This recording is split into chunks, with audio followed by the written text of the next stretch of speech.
Let's take an important moment to talk about pressure. And I'm going to keep this very simple.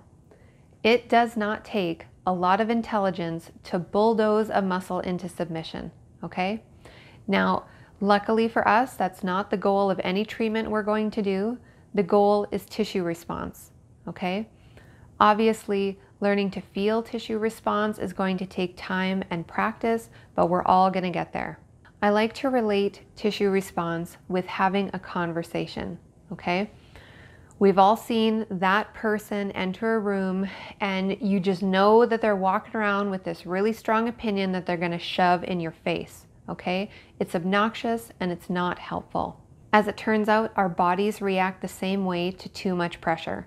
It defends and it guards and it tries to protect itself. Our bodies are very smart. Instead, I like to work with the tissue, not against the tissue.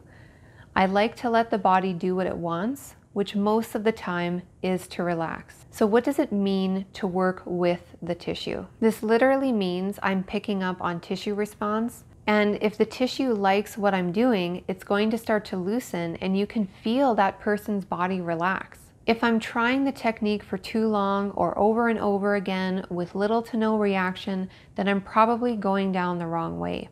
If I know the body is going to work with me if I talk to it right, then why would I work harder than I have to? The answer is that I'm not. As a therapist that sees multiple people in a day, I'm striving to do all that's needed without even an ounce more. Muscles are made of elastic tissue. They will respond in the moment, but they're also going to continue to respond as the day goes on, as that client moves around, as their muscles contract and relax over time, and they start to recover. Okay, class, this very much sort of wraps up the end of our video series here. So just sort of wanting to finish a few notes on this PowerPoint here. So once we have gone through these techniques, which of course I'm really needing you guys to practice this basic stuff at home so that you come to class absolutely prepared to take that to the next level, okay? Yes, we're going to be reviewing in class, but the more you know, the faster we can go through everything and really make good use of our in-class time.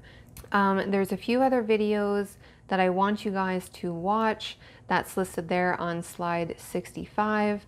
And then have a look at the rest of this PowerPoint, okay? So we're obviously going to be going through these focus techniques in class, such as trigger points and scar tissue work. Here we talk a little bit about pain. There are some photos included here of some of the most common types of referred pain associated with some specific trigger points. That's going to be really great to read through. Go through the home care advice. You know, again, we'll be touching on this in class, but we won't have enough time to sort of thoroughly go through everything. So please take the time to do that before class or even in between day 1 and day 2. That would be really great. We're going to really look at scar tissue work and trigger points in class. And then also on the second day is where these special conditions considerations are going to come in. Okay, so there's a lot of special conditions out there, too many to go through each single one because almost everybody comes in with a little bit of something. But some of the more common ones that I wanted to break down were pregnancy, amputations, cancer and stroke, and paraplegic, quadriplegic. So yeah, have a read through with those. We're going to discuss them again in class. But it just sort of helps to give you examples of things to watch for when people are coming to sit on your table for treatment. In the last part of this PowerPoint, I've attached a lot of these research studies and articles and that kind of thing that have been presented throughout the years, predominantly put together by the previous instructor, Rhonda Ashmore. She was just a doll to still share all of this good information with me so I could share it with you. And so some of these studies are more famous than others, but it's some pretty good stuff if you do sort of ever want some of that extra reading, or let's say you have a client that is particularly science focused and they really want to know exactly what is interacting with what.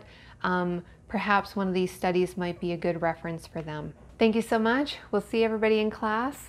Take care.